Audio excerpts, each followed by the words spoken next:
Okay, we're ready to go.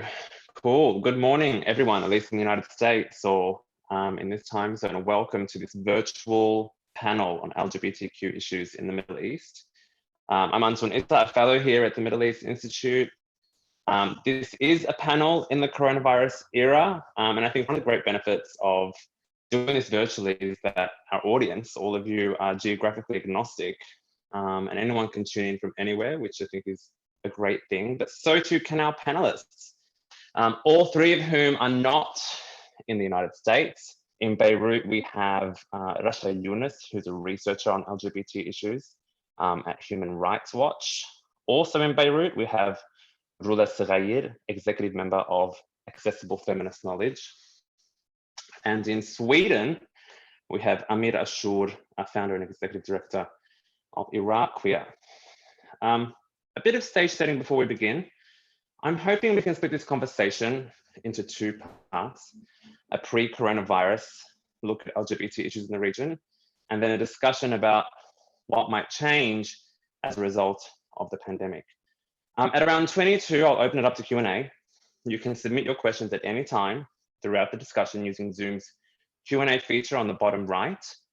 Or if you're calling in by phone or watching on the live stream, you can ask a question on Twitter using the MEI events hashtag, or you can just email events@mei.edu. If you have any technical issues throughout this, just please email that address, events@mei.edu. So again, feel free to ask a question at any time throughout the panel. I'll look at all of your questions and we'll factor in as many as possible into the discussion at around 22. So I'm going to start with this kind of pre-coronavirus era, how we got here, where are we before the kind of pandemic hit. And I think it might be worth for our panelists, who are experts and just work in this space in the region, just to give us a bit of an overview of the challenges that LGBTQ issues face in the region. Where are we at across the region in terms of rights? Where are we at in terms of movements? And I think I might start with you, Rasha, researcher at Human Rights Watch. You kind of look at this across the region. Where were we before the coronavirus hit? Thank you, Anton, and thank you all for hosting this important panel. Where we were before the coronavirus hit for LGBT rights in the region, I mean, we had different concerns for different contexts in different countries. I'll start from Lebanon. In Lebanon, we had general security and internal security forces cracking down on LGBT organizing, so gender and sexuality conferences, everything around LGBT rights in the region, which is inherently a violation of people's freedom of assembly and association. We saw that general security had tried to shut down events related to gender and sexuality since 2017. In 2018, they attempted to shut down the AFE, the Arab Foundation for Freedoms and Equality conference. After that, they also started this entry ban against all of the activists who are non-Lebanese who attended the conference, who are now still prohibited from entering the country only because they participated in a gender and sexuality conference. So we've seen violence by security forces generally on LGBT organizing, but we also see a very pronounced violence against trans people, where trans women specifically face systemic violence and discrimination in this country at every turn and every single facet of their lives. And we actually wrote a report on this in last year in 2019, and kind of outlined the structural violence that trans people face in Lebanon. So that's one concern for Lebanon. For Qatar, for example, we see that, I mean, homophobia is a state-sponsored agenda, and we see this manifest across the region in different ways.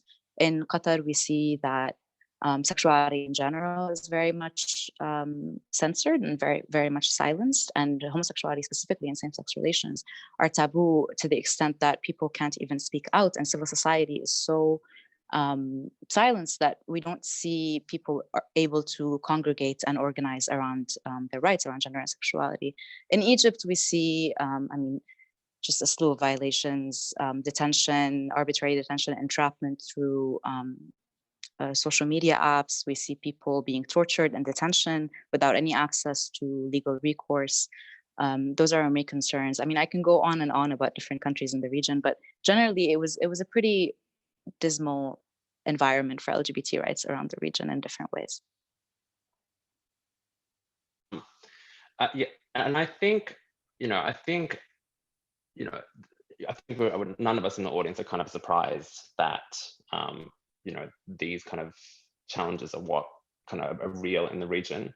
I kind of want to ask you, and I think also the panel, feel free to jump in at any time, like in terms of like the post-Arab Spring era, where I think, culturally beforehand, I think sexual diversity just didn't just register on anyone's radar at all. But now we're getting to the stage, I think 10 years later, where we have, some movements that are operating in the region for kind of sexual diversity and gender rights and so forth. But also we're seeing kind of states, as you just illustrated, Russia, actually now starting to take concrete measures against it. It's almost like, okay, now we recognize you exist and now we're going to kind of react against you. Is this the kind of trend that you're seeing? And Amir and Rula, I'd love to kind of get your perspectives as well. Amir, especially in Iraq, which obviously you've had in Iraq issues of kind of campaigns targeted against LGBT people specifically. This question of visibility in the last 10 years, has it worked for or against kind of gender and sexual kind of equality? I mean, that's a tricky question because it is just remarkable how civil society is able to cope with the state-sponsored repression that they face on a daily basis across the region. We see that in popular movements after the Arab Spring and now also in Lebanon, in Iraq, and many places around the region, we see that LGBT rights are actually very much part and parcel of the public discourse that is shaped by the protests and by the public political movements that are taking place, which is really remarkable because they've really moved from the margins and entered the mainstream as a concern, not just an individual concern for LGBT people themselves, but a public concern, which warns governments that these issues need to be incorporated in any kind of reform that they will have to implement in order to gain people's trust and improve their societies, should include LGBT people. And if it doesn't, then that's just not proper reform. So in terms of visibility, I mean, LGBT organizations and civil society and activists have coped and had remarkable ways to deal with the repression that they face. And visibility in that sense is very much positive. The issue is that the weaponization of visibility by media, generally mainstream media, by governments, is the issue, which in any case, anything that comes up around LGBT rights will be weaponized and will be used in different contexts according to different political strategies. So for example, in Egypt right now, we see Sisi kind of launching this morality war where everything that is immoral or threatens the sanctity of the family unit in Egypt, according to their view, is a threat. And because LGBT rights and LGBT people have been under a microscope around this issue of morality for such a long time, they're kind of scapegoated in these efforts that we see in governments across the region. So it's not necessarily that visibility is in itself a bad thing, it's just the way that it is used. And no matter what activists do, no matter how incredible they are at coming up with resilient and progressive ways to cope, this weaponization is inevitable as long as legislation criminalization exists across the region. Right, and I think you hit it on the head. You said that word scapegoat, which I think captures like the state of, I think, the LGBT community in the region, which is that, whenever governments need to kind of like show or whip up public sentiment in their favor, the LGBT communities need to scapegoat. Oh, look, we're protecting morality of society. So we're going to just target this vulnerable community that has no protections, no legal protections, and no one championing their kind of rights internally, at least in terms of major kind of political stakeholders. I mean, I want to turn to you because I think you might be able to speak to this more specifically in regards to the Iraqi context. We had, obviously those protests in within the last 12 months that have been all about kind of like shaking up the state system, political reforms. Has gender and sexuality come into the discourse in this kind of broader political discussion about among Iraqis in terms of, wanting to change the country, or where does gender and sexuality fit in this puzzle? I mean, in Iraq, I don't, share the same view that after the Arab Spring, things changed for Iraq, because the targeting of LGBT plus people in Iraq has started a long time before the Arab Spring. We've been targeted as a part of systematically organized killing campaigns by different armed militias. So I think I would argue that our visibility became a lot more after the US invasion of Iraq in 2003. That's when people started maybe expressing their gender identity a bit more freely in a way, and that also the vacuum that was left by the invasion, where there was no one real in power, but everyone wanting power. They didn't agree on much, but they agreed on alienating certain groups like the LGBT plus community. But I think what's different about the last protests that have been happening until COVID-19 and all the restrictions was how it was led by the young generation. And I don't, it really surpassed personal identities. I think that's the most powerful thing that we've witnessed in this protest, that it was not about whether it's women protesting or men or queer people or people with disabilities, etc. It was about Iraqis who simply want a secular state beyond religion, beyond this sectarianism and the division that our politicians have been really pushing for almost 2 decades. And for me, that was really the most powerful thing. That being said, the LGBT plus community has been an active part of those protests, asking for human rights. We're not really asking for any special treatments. We're asking for the same rights that every other group is asking for. We have been witnessing, especially after a right to life campaign we've been leading that I can talk about later. We've been witnessing a lot more media coverage. So we're in the middle of finalizing a media report now to analyze how the Iraqi media is playing a role in spreading anti-LGBT plus rhetoric.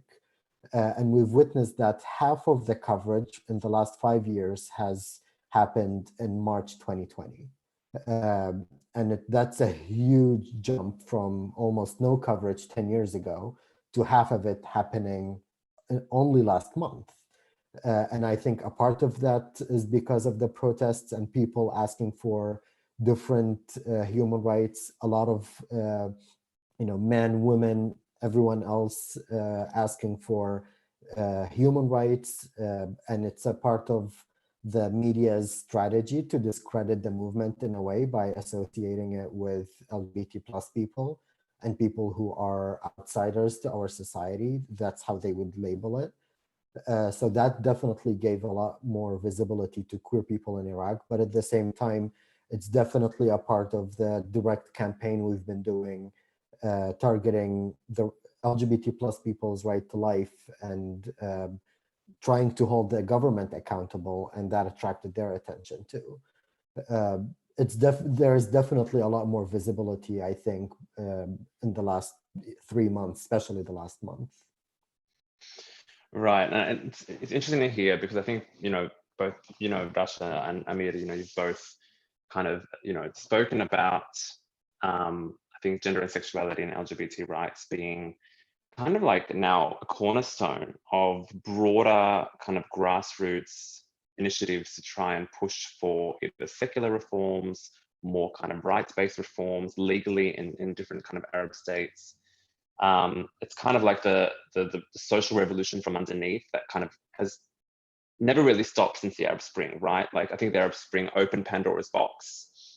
Everything that was kind of taboo and not spoken about before the Arab Spring was now open.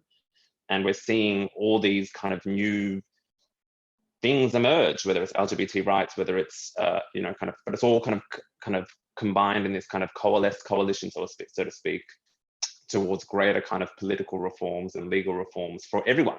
So LGBT right activism isn't about just LGBT, it's about everyone who's marginalized, which is pretty much the entire nation. When you can, most people, when you consider that, rights aren't really part of, I guess, Arab, kind of the legal structures of Arab countries. So Rula, I'm really interested in this aspect of the conversation, which comes up often amongst those of us, I guess, in the kind of gender and sexuality space in the region, which is this notion of LGBT rights is pretty much tied to women's rights. We can't have one without the other, or more, to be more specific, we can't have LGBT rights until we have a kind of like a reassessment of, in a legal sense as well, of the way women are kind of perceived, as well as the protections they get in terms of family laws, everything in terms of kind of women's rights in the region. Do you see it that way, in the sense that a lot of our advocacy should be kind of like going towards shifting the way women are kind of reflected and represented legally in Arab states, as like a precursor to kind of greater gender and sexuality reform? I think one basic approach, like from feminism, is that we do not prioritize certain causes over others. So I would not say necessarily a prerequisite, but I would mention the one of the damages that were inflicted upon our plight for justice when we started working in silos and understanding different causes as separate from each other. So we started thinking about rights that are for a peculiar population, that is the LGBTQ population, and rights that are exclusively for women, and different groups of people kind of branded within the divide and conquer ideal, at least by discourses that are interesting to the gaze of the media, or that are a little bit docile and introduced within the public sphere as battles that are of different priority and different timeliness. And I think in relation to this question, why I would use a different language than the language that centers LGBT, because it's particularly identitarian, so it would focus on those individual rights, and because of the history of its emergence and how it has been used in the region, it was also discordant with the working class or women and queer people's strategies, in terms of it relying on conceptual frameworks that are peculiar to conditions of gay men from privileged classes. So it relies on marking queerness as separate and contingent from other social classifications. So for us to be thinking of justice as something that is indivisible and not in relation to rights that are only for women, or rights that are only for LGBT people, and that can only happen one step at a time, we can kind of enlarge our framework to think of justice as a whole. The trouble with LGBT framework is that it pretends to call issues by their names, by naming the L and the B and the G and the T, as if it targets these particular vulnerabilities and understands them within their context. But what it does instead is that it distracts from a greater web of oppression that restricts our bodily autonomy and our reproductive autonomy as well. So in order to problematize the problematic, if we do not perceive, well, Ala Shohad says this. She says, the way we frame our issues informs the solutions that we seek. So it is not the issue of poverty, it's the issue of the distribution of resources. Like, we should direct our gaze at the rich. It's not the Black problem, it's the problem of white supremacy. We should direct our gaze at white supremacy. So it's also not an LGBT problem in the sense that gayness is not an issue. The issue is the restriction of our autonomy and access. And if we direct our gaze at sexuality alone, we would render other forms of oppression invisible. And this is where I see how our justice that we seek for women, for refugees, for LGBT people, for the lack of a better word, for queer people in general, relies within a reproductive justice framework, and not just in the traditional sense of reproduction, because it is a compound word. We're thinking of the reproduction of bodies, people, structures, nation states. And this framework would speak to safe homes, violence, access, choice, alternative birthing methods, etc., and would not promote solely sexual preferences and gender performances as an othered or accepted minority that has peculiar rights to themselves.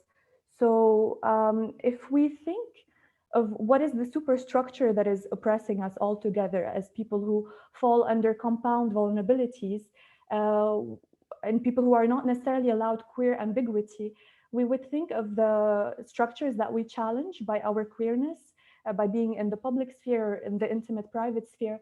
What binds us all together, or a framework that challenges compulsory heterosexuality and monogamy at once, compulsory motherhood for national and rich women, and forced sterilization and restriction of access to contraceptives and sexual health and services for migrants and for refugee women. Like, who is the woman who's allowed to have children, for example, within a particular national framework, the forced separation of families at the borders during the times of so-called migration crises, or the restriction of reproductive choices at the time of incarceration, perfect expectations of motherhood at all times.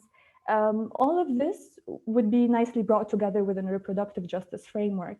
So it is not surprising for me that I see a lot of like women, refugees, occupied populations, people with different bodily ability being kind of indifferent to the LGBT framework, because it doesn't encompass them in that sense, that it doesn't allow for solidarity, a space of solidarity by working in silos. And I think regardless of whether like we're more visible today after the Arab Spring or not, like we need to be responsible of the discourse that emerges from like our contextual knowledge, right? And our situated knowledge. How do we understand what are we facing, and how can we fight it all together, as opposed to understand rights as individual? And I find it as something that would happen within a revolutionary moment like the one that we're witnessing today in different countries, like in the region. I want to give Amir the chance to respond, because we also had a comment come through just on this as well. This kind of, and I've heard this, we've all heard this many times, about this notion of siloed kind of activism and being more exclusionary as opposed to being inclusive and collaborative. So Amir, I'd like you to respond to that. And I'd also, in your response, if you can just allude to your examples, how do you're an activist, you have your own kind of, organization. How do you collaborate with other kind of human rights related groups? I think Rula made such an important, comment about moving away from those smaller individual groups. For us at Iraqwear, at least, and all the partners that we work with closely, we really just take an intersectional approach, recognizing that human rights, group rights, are not really separated from each other. If I just speak about me personally, I'm gay, I'm a refugee, I'm half Arab, half Kurd, etc., etc. So I possess several identities that have certain privileges in certain contexts, but also face discrimination in many other contexts. That means when we talk about LGBT plus rights, we have to talk about refugee rights, about women's rights, children's rights, people with disabilities, etc., because LGBT plus people, some of them are women, some of them live with disabilities. And that's not the only identity that they possess. And that's the approach and the starting point for us that we go from when talking to other organizations, when trying to collaborate with other organizations. We really want to focus on working as a movement that is inclusive. I'm sure every movement, I saw the comment about inclusivity, etc. Every movement will never be able to include every single individual and every single opinion. That's also going to be the responsibility of people who don't see themselves reflected and represented in these movements to take the initiative and join groups and organizations that can insert their vision too. I can only speak for Iraqwear, and maybe to a certain extent on behalf of some of our partners. We never actively exclude a group as long as they believe in the same final vision of having human rights protected for all people, regardless of their backgrounds. Right. Yeah. Yeah. Go ahead, Rasha. I do want to move on to some other topics, but let's have this back and forth. Yeah. Ahead. I just want to kind of like shed light, being in between, like being someone who considers themselves active. I'm not going to say activist, but considering themselves active in the issues that, where my resistance is channeled, I guess. I want to respond to Rula and Amir. I mean, Rula, I completely understand the point that you're making, and I think it's a very, very important point, not just in kind of human rights framework, but in every other framework that we work in science and academia and everything. Of course, yes, there are intersectional systems of oppression for every person and individual, and this identity politics framework that we see right now very much evident with the COVID-19 response. We're like, oh, refugees, women, LGBT, like all articles that cover different issues as opposed to, covering the broader issue, which is access to health, access to, I can go on and on about the different really structural issues that come up. I think this is a product really of the emergence of rights as a system and as a monopolized system by like international mechanisms that have decided that we have LGBT rights, we have women's rights, we have these other rights. And for us working within this kind of legal framework, it's very challenging to be able to make any kind of an influence or a change on this legislative level without adopting and conforming to that system of rights. And it's very frustrating because I work with a lot of people who are, who have very progressive views around, and progressive again is another word, but, just very different views from the identitarian kind of political framework that we work in. But because we are working to advocate within this framework, we very much have to adopt much of the language. And in a lot of ways, we try to adapt it and to kind of like, make change that doesn't necessarily have to conform with this type of framework and discourse, but it's very challenging. So I see the what you're saying, and I see the criticism, and I think the revolution in that is for all of us to kind of to free ourselves from this very, very limiting system of rights that we've manufactured and built around this idea of social justice and what it means for different individuals.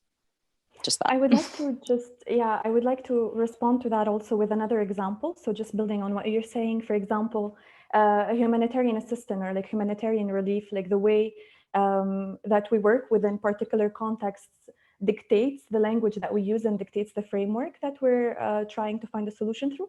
So how the UN requires horror stories out of queer refugees in order to be granted the right of refuge. If somebody is from Iraq, instead of speaking of the invasion and speaking of Camp Bucca, where religious zealots met with military officials and they have created ISIS, who created a situation of like war and unrest and horror within the country, on a collective level, they would have to speak of the backwardness of Arab states and of how their lesser Arab like treats them on an individual level in order to be granted the holier than thou type of path towards where the grass is greener, where this framework is coming from. And therefore, we need to kind of like let go of certain frameworks, and it's okay to use the tools that are available to us, because all fights are valid and our methods can differ, and so long that we know that we're not reproducing certain parameters within the work that we're saying is liberatory.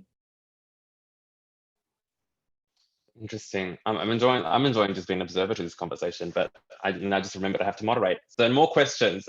No, I do want to shift because there are certain things in this that just tidbits of what you're saying that I really want to talk about, which is a common thing I think very relevant to our audience. I'm assuming some of them might be those in the LGBT space in the US who want to kind of help those abroad. And this question always arises with international LGBT rights.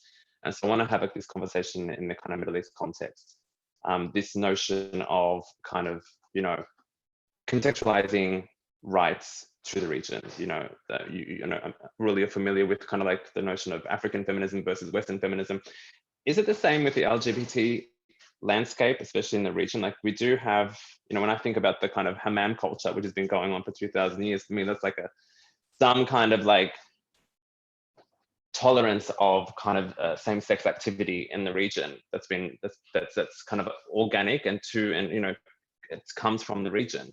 So there is, even though we're talking about rights, even though we're talking about state repression, all that stuff, there is at a social level and a cultural level, a historic kind of understanding of sexuality that is somewhat different to the American and Western understanding of gender and sexuality.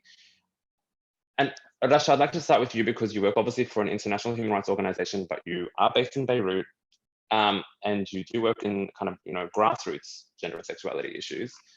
Where does that line overlap, and where does that line where is there a disconnect between discourse and rights language coming from an international rights framework that you're talking about versus kind of comprehension on the ground level. You know, if we want to get to an outcome, which is that we want everyone to be able to live their lives irrespective of their identity, free with all the legal protections that they have, if that's the outcome we want to get there, where does international rights language and discourse framework help? Where doesn't it help?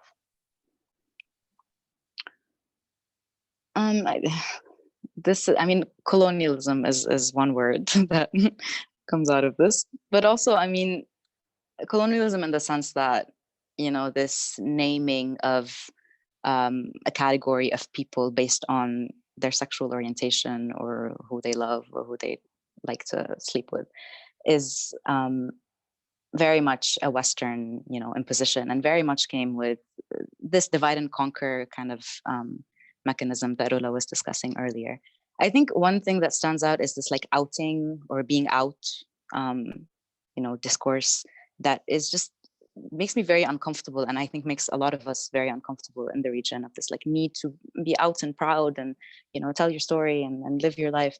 And I think this is where we see that what Rhoda also was saying before, that you have to prove kind of to a Western rights mechanism that you are oppressed enough, or you are you have tried to live your truth and you are denied because of, you know, external violence, and you need refuge in a place that will allow you to live your truth publicly and be out, is a major issue. Because we don't, I mean, I don't see it as a necessity for me to come out, and I mean, I'm gay, but I don't care if I would tell parents or others. And I'm not saying that I speak for everyone. I'm just saying that this idea of implicit freedom versus explicit freedom, where I've personally felt, for example, a bit more scrutinized in New York City than I have felt in Beirut.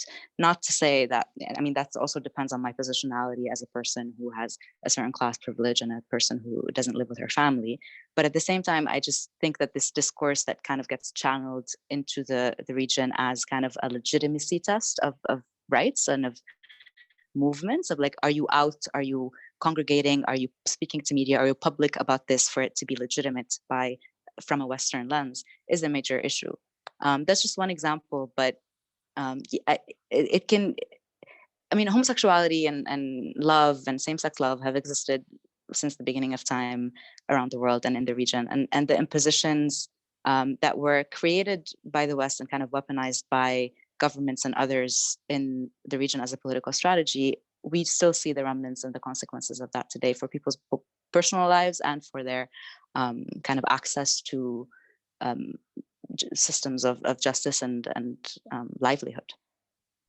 Right. Yeah. And this is something I think that our entire kind of school of thought has often grappled with. You know, those of us, you know, we all kind of have Middle Eastern backgrounds, but we're, you know, either educated in the West or we're born and raised in the West, so we have that dual lens into both kind of, you know, LGBT rights in kind of like the Western context, and then also gender sexuality in the Middle Eastern context. I've kind of arrived. I haven't arrived. My latest kind of iteration of my thinking has been that, you know, in the US, because it's such a kind of like, you know, identity politics is US culture, that everything needs a label. But in the Middle East, I've in my kind of understanding of kind of sexuality and gender and sexuality in the region, you know, my current iteration, and I'd love for all of you to kind of like either trash it or do whatever you want to do with it. Sexuality isn't an identity, it's an expression, right? And so I think there's this disconnect between kind of rights groups who want to come in and throw labels on people for certain activities that they may perform, that people just don't want to have because they've never viewed it that way. Like, just because I do this doesn't mean I'm now that. Like, I do this just because it's an expression of my human expression. Amir, I'd like to have your perspective on this, because obviously, you know, you're based in Sweden, you work in a LGBT rights group, but you're also working in an Iraqi context that has this kind of, you know, again, that kind of cultural context needs to be considered. What's your reaction to this? I mean, I both agree and disagree with what's being said. I agree in the sense that not everything is labeled, at least in Iraq. I almost want to never talk about the region as a whole, because I recognize that every country has so many specific cultures and identities. Even though we speak the same language, we still have a lot of differences. In Iraq, I think, we've had identity politics for the last decades.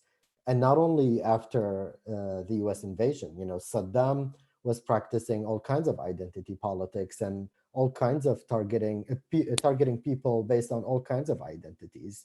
Before him, we've had Abdul Karim Qasim, who did the same thing. Kings before them, they did the same thing. I think, it's been a part of our culture in Iraq, at least. I will not speak on behalf of any other country, but I'm just sharing what I know about the history of my own country. And of course, I totally agree with Russia about the importance of recognizing that colonialism is, one of the main reasons why we have so much violence against LGBT plus people. But again, at least in Iraq, we also have to take responsibility for the mistakes that we've been doing for so long. The fact that whether it's true or not, religion is being used against LGBT plus people.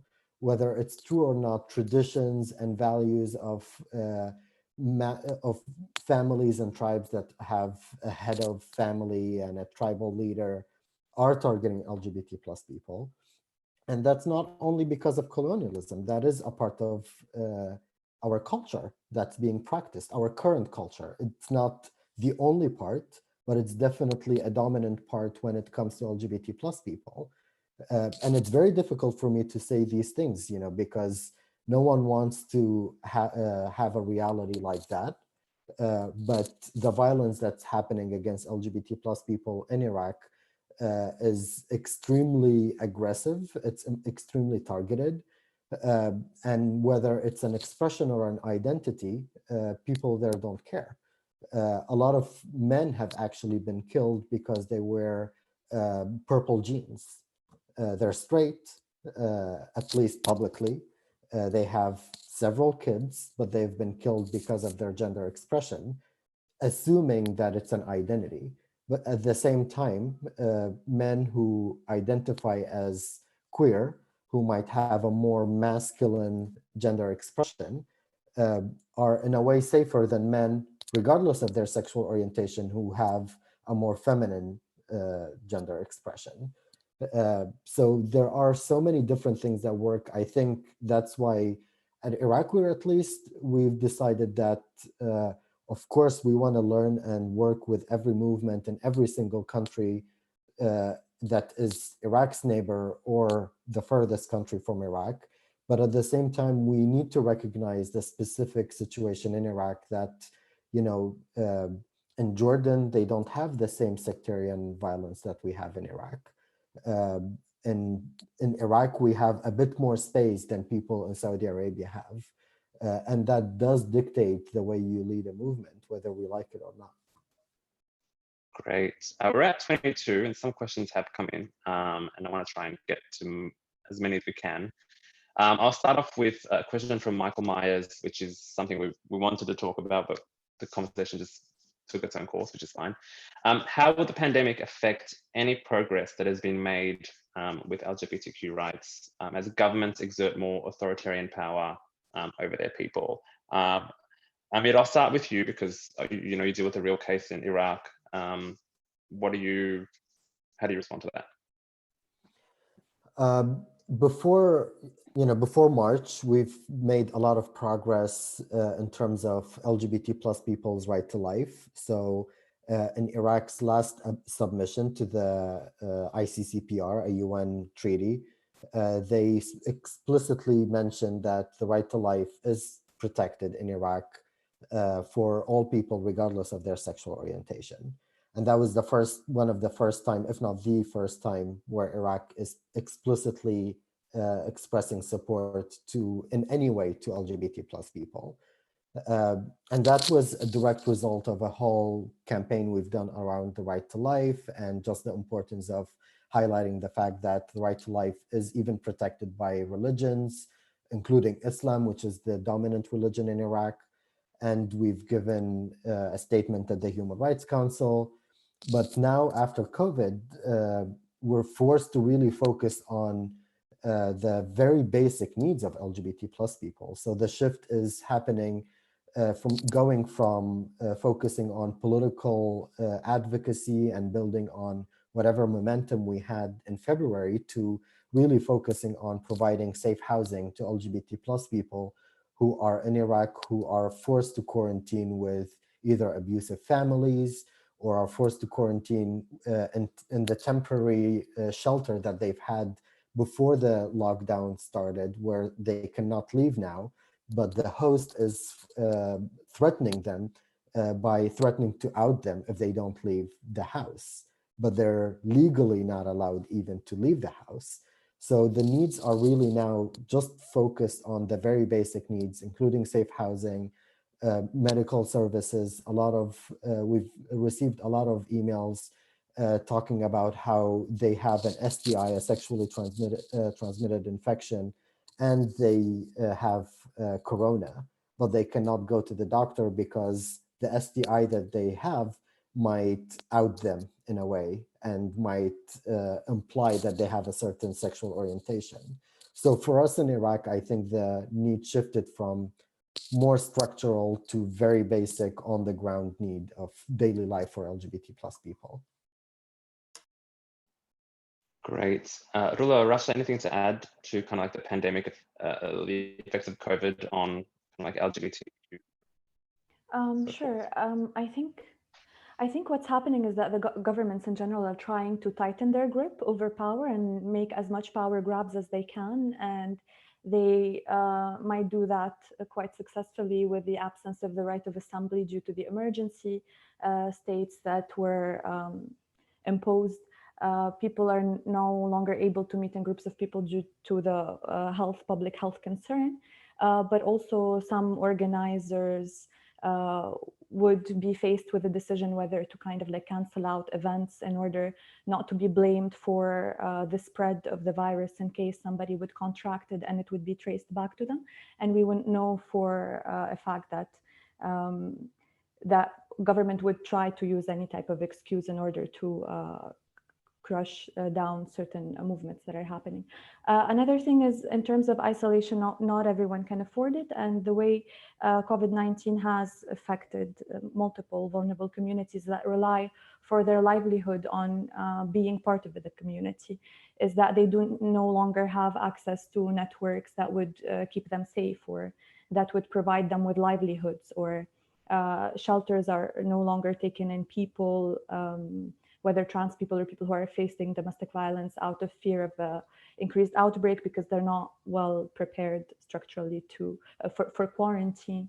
And in general, the push to isolation also dismantles a little bit of the social fabric unless we're able to keep on meeting via virtual spaces that are often unsafe, such as Zoom, for example, right? It's not the safest or space to do organizational meetings on.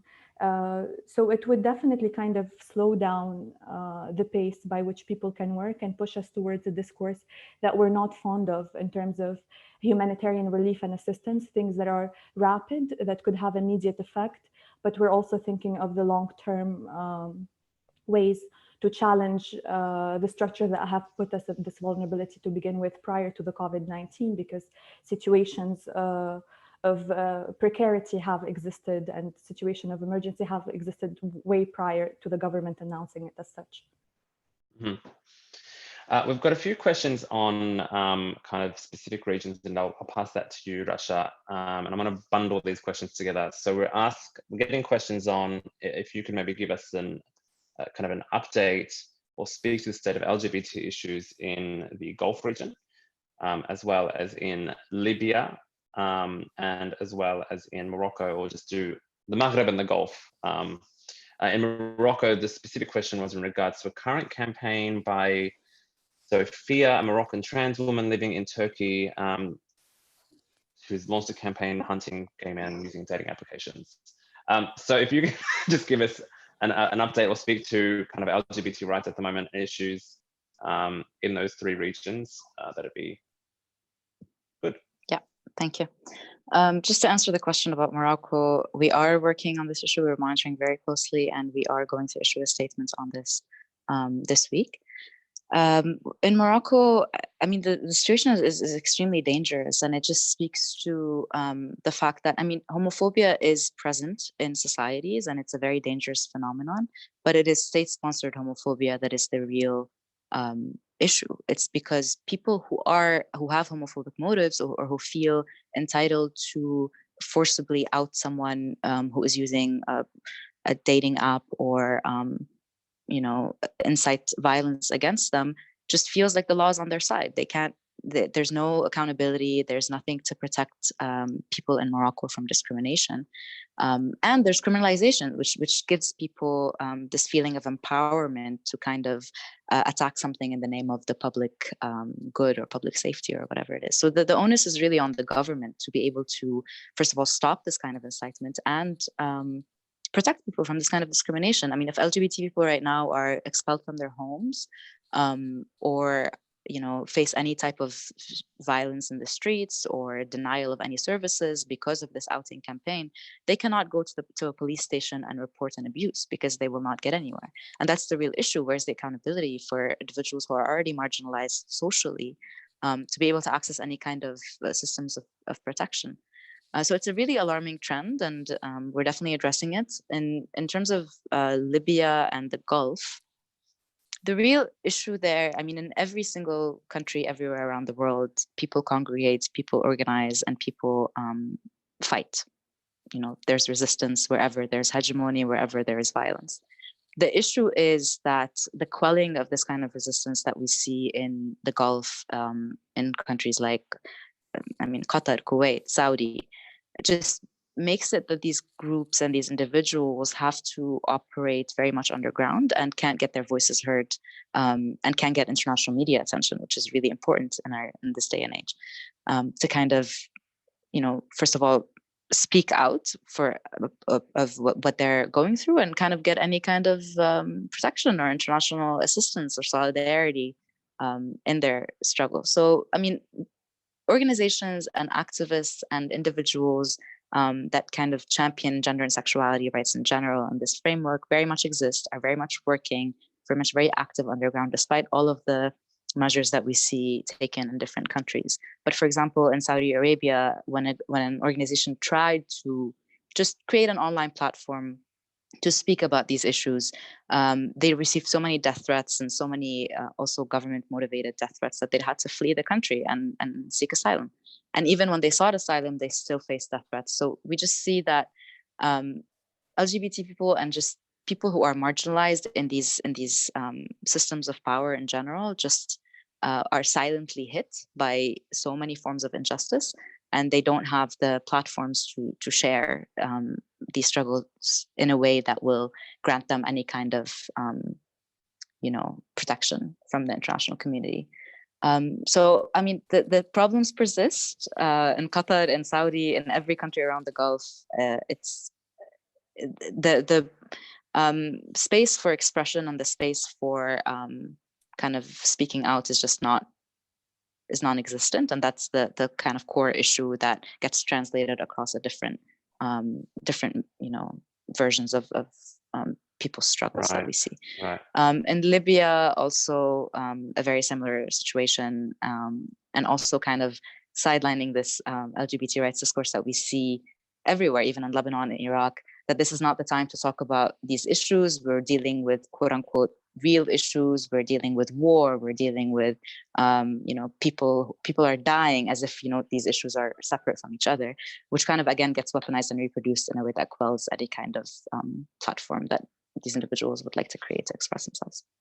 Right. And I think, just to reiterate what you were just saying, I want to underscore to our audience that, those who dare to kind of take on activism in the gender and sexuality space in the Middle East often face real violent retribution and threats.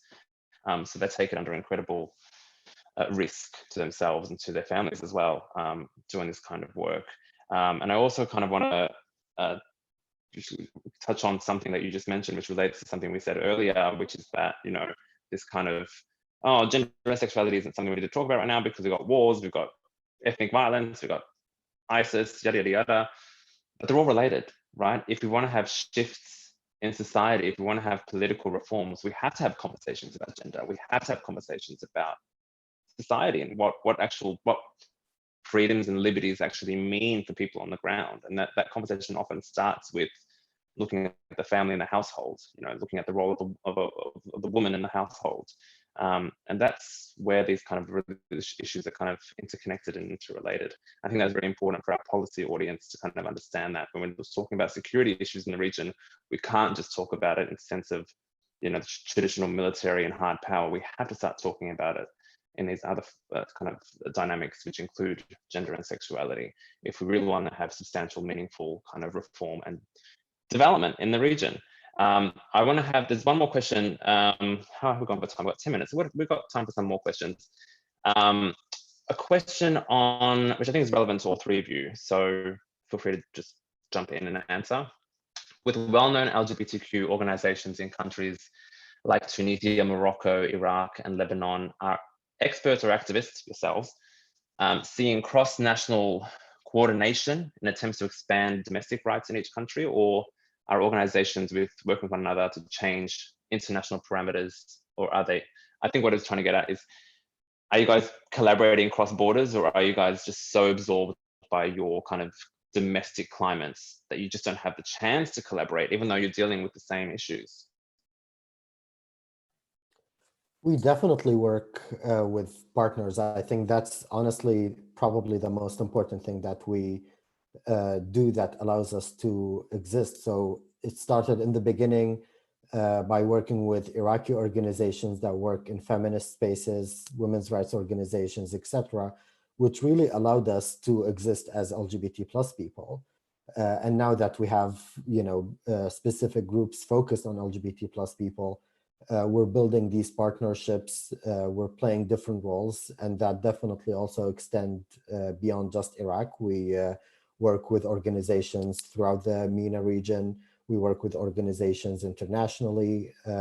I think the value that each group brings is just simply different.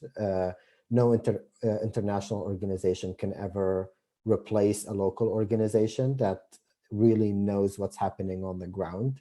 And international organizations, on the other hand, play a different role because they have direct access to spaces and opportunities that local and grassroots organizations might not enjoy. So for us, partnerships, not only across borders, but also across identities, and that are focused on just human rights in general. And again, recognize the intersectionality in human rights is a very important component of our work. Rula, Rasha, anything to add in terms of cross-national collaboration or ways in which it can be enhanced? Can we get to a point where we have a human rights watch for the Middle East, like just operates, across borders, and it's really like, a behemoth, so to speak, in terms of the rights space? I work on the entire region, so I'm the LGBT. I cover the LGBT right, the Middle East and North Africa region for the LGBT program and Human Rights Watch, and all of our work is across the region. We've done many campaigns around this issue of gender and sexuality, and kind of giving platforms to these individuals to speak out, no longer alone and facing the myths, which are very much kind of from people who identify as LGBT for an LGBT audience.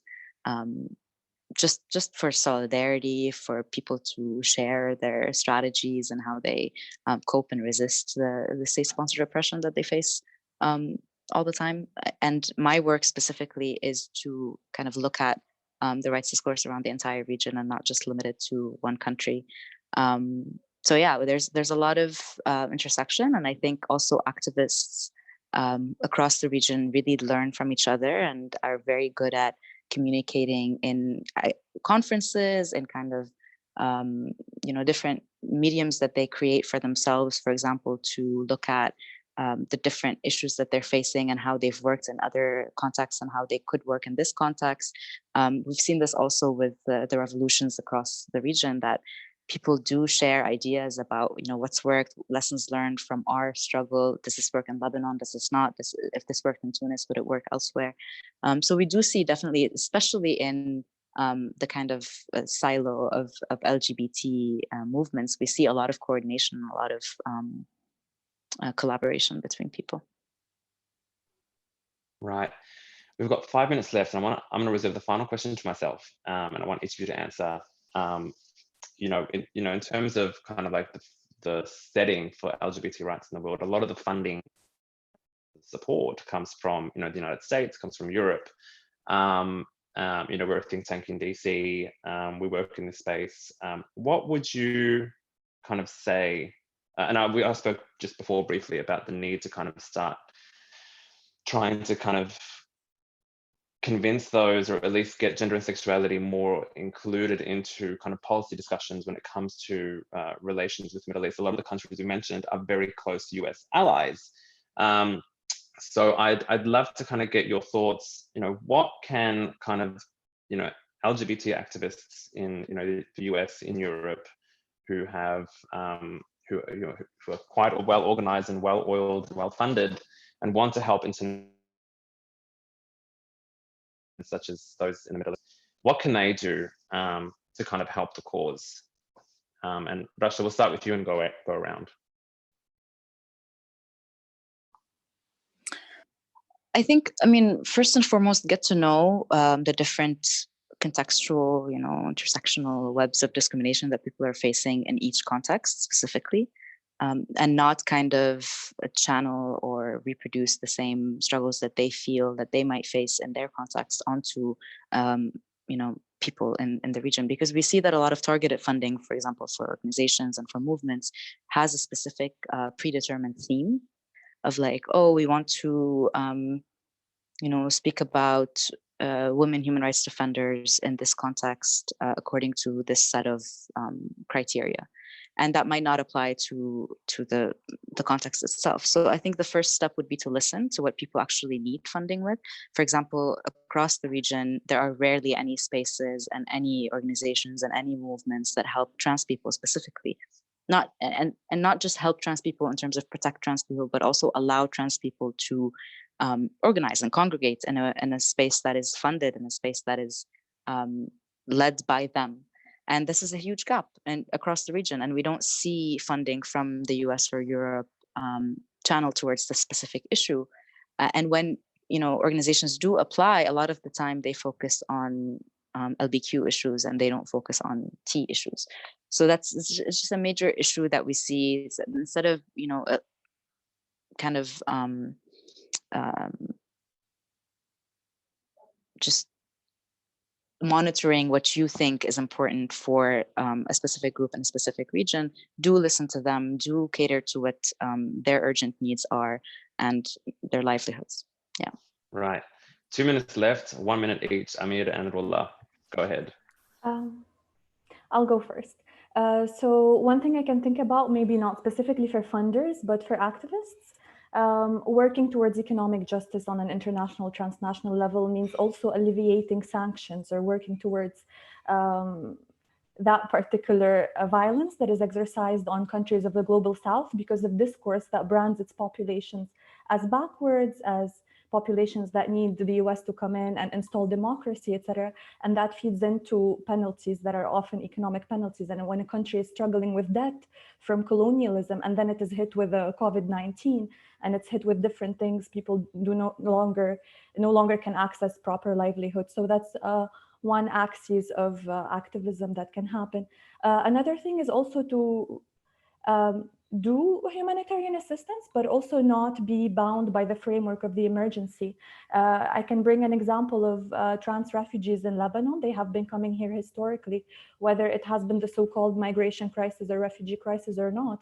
And now with the funds being channeled into the rebuilding of Syria and a lot of spaces being closed down, a lot of trans people are no longer accessing services and goods that they need to be accessing because of the illusion that the crisis was alleviated, and that is governed by particular power dynamics that go into the political project of rebuilding Syria and no longer look in the context where refugees remain here and trans people remain here, and everybody needs access to these goods and services.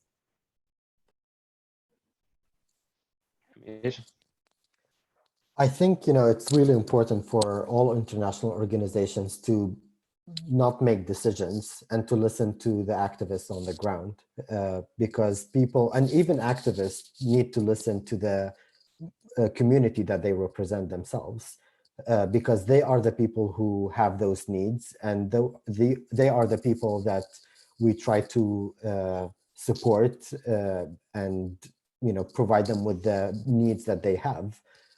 So as local organizations, we have that duty to hear and listen to people on the ground. As international organizations, they have the duty of listening to the local groups that can speak to give a better perspective of the reality on the ground. I also think it's extremely important to not stop the funding. In fact, that needs to be expanded even in such difficult circumstances. I've noticed a lot of states, funders, and organizations holding the conversations and pausing the conversations around funding and extending. That will not only damage the movement today and not help it and stop it from responding to important needs now, it will actually also have long-term impact and damage that can hurt the movement in the future too. So I think it's extremely important to also double down the efforts, both in terms of advocacy, but also in terms of money. And it is a cliche that we continue asking for money, but once Iraq starts giving us money, we'll stop asking other people. Until then, it's their responsibility to do that. Great. Well, that's it, folks. Thank you to our panelists for an interesting and riveting conversation. Thank you for our audience and all the questions that came in. Apologies for not getting to all of them. We did the best we could, but unfortunately I have an hour to kind of have this conversation. But do continue the conversation on Twitter. Reach out. I think all Rashad and Amir are on Twitter. Feel free to direct questions to them and continue the conversation on there. And thank you to the Middle East Institute. It's really rare to have a US foreign policy think tank dedicate time and space to talk about LGBT issues in the Middle East, and so very grateful that the Middle East Institute has prioritized this. So thank you to everyone, and we'll be doing this again soon. Thanks. Thank you. Thank you.